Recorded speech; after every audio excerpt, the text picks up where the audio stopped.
कहानी सुनेंगे। कहानी हमें क्यों सुननी चाहिए? तो प्राचीन समय में जो घटनाएं हुई है ना, उनके बारे में पता चलता है कहानी सुनने से। और आगे भी मान लो जैसे वो घटना होती है ना, तो उसके बारे में अपने को जानकारी होती है, तो अपन उससे आसानी से निपट सकते हैं।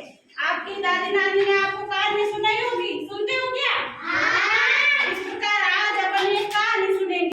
आज मैं आपको एक कहानी सुनाऊंगी, फिर आप सभी को अपने मन से कहानी के चित्र बना के और सबको आगे आगे एक एक करके कहानी सुनानी है। सुनाओगे?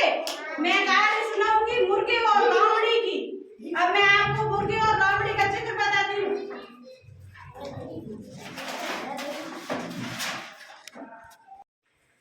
ये है मुर्गे और लोमड़ी की कहानी, उसका ये चित्र है। आपको भी इस प्रकार चित्र बना के पहले मैं आपको कहानी सुनाऊंगी, फिर आपको सबको जैसी कहानी आती है वैसी आप चित्र बना के मुझे सुनाना, ठीक है? ये है मुर्गे और लोमड़ी की कहानी। सब कहानी सुनोगे? अच्छी लगती है कहानी सबको?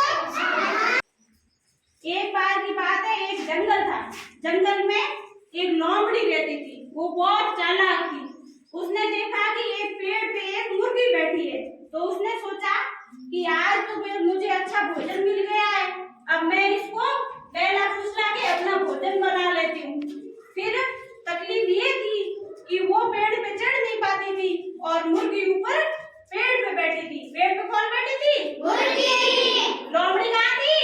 जमीन पे, पेड़ के नीचे। तो उसने सोचा आज मुर्गी को ही क्यों ना उल्लू बना दूं, मतलब उसको पहला फुसला दूं कि वो मेरा भोजन बन जाए। तो उसने एक तरकीब सोची। क्या सोची? तरकीब सोची कि मुर्गी को बोला स्वर्ग से एक संदेश आया है सभी पशु पक्षियों के लिए, सब क्या करेंगे? मिलजुल के आपस में रहेंगे और एक दूसरे का मारेंगे नहीं और एक दूसरे को खाएंगे नहीं। तो मुर्गी ने बोला ये तो बहुत अच्छी बात है, अपन सब एक दूसरे से मिलजुल के रहेंगे। तब लोमड़ी बोले अब लोमड़ियां भी मुर्गी और मुर्गियों को नहीं खाएगी और बाकी पशु पक्षी भी एक दूसरे को मार के नहीं खाएंगे। फिर लोमड़ी ने ये तरकीब उसको बताई, तो मुर्गी ने सोचा ये तो बहुत अच्छी बात है। तो लोमड़ी ने बोला मुर्गी तुम ऊपर क्यों बैठी हो, नीचे आ जाओ पेड़ से, अपन दोनों बातें करते हैं। मुर्गी ने बोला ठीक है, मैं पेड़ के नीचे आ जाऊंगी। तो मुर्गी ने भी सोचा ये तो लोमड़ी बहुत चालाक है, क्या पता मुझे पहला फुसला के अपना भोजन ही बना ले। तो मुर्गी ने बोला देखो लोमड़ी, तुम्हारे दोस्त कुछ शिकारी कुत्ते आ रहे हैं। तो लोमड़ी बोली क्या क्या बोल रही हो तुम? तो बोले हाँ मैं सही बोल रही हूँ कि तुम्हारे दोस्त शिकारी कुत्ते आ रहे हैं। लोमड़ी आश्चर्यचकित हो गई कि ये क्या हो गया, शिकारी कुत्ते आएंगे तो मुझे मार देंगे और मुझे मार के खा जाएंगे। तो फिर मुर्गी ने बोला तुम क्यों डर रही हो, तुम तो अभी स्वर्ग से संदेश लेके आई हो ना कि कोई पशु पक्षी एक दूसरे को मार के नहीं खाएगा। तो बोले ठीक है। जैसे ही शिकारी कुत्ते नजदीक आने लगे लोमड़ी छुपा के भाग गई।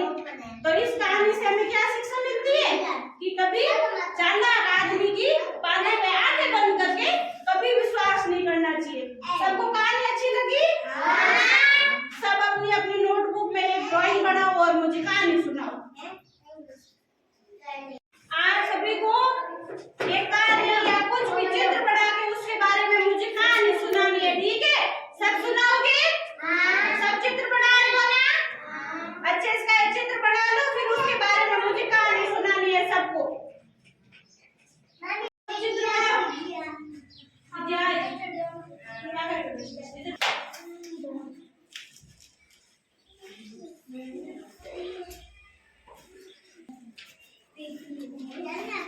कविता सुना दे, मछली जब की तो सुना दिया।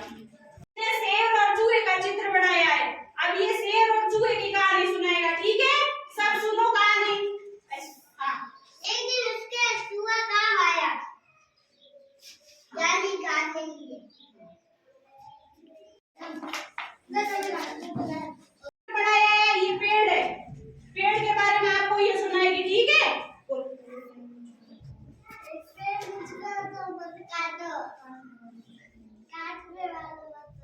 सुनेगा कोई कहानी?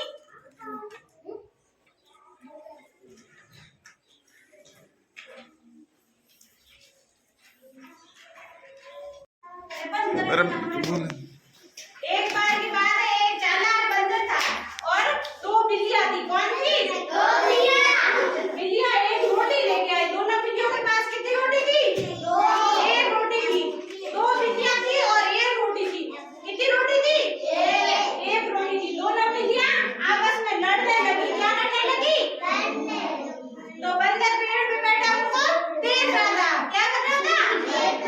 वेरी गुड, देख रहा था। तो बंदर ने बिल्लियों से बोला, रोटी तो एक है और तुम दो जने हो, तुम दोनों लड़ रहे हो। मैं ऐसा करता हूँ, तुम्हारे दोनों की रोटी को आधा आधा तुम दोनों में बांट देता हूँ।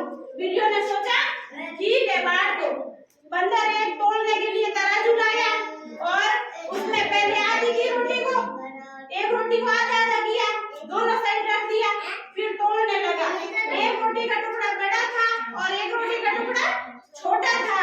तो बंदर ने बोला, बड़ा टुकड़ा इसमें थोड़ा खा लेता हूँ ताकि दोनों रोटियां क्या हो जाएगी?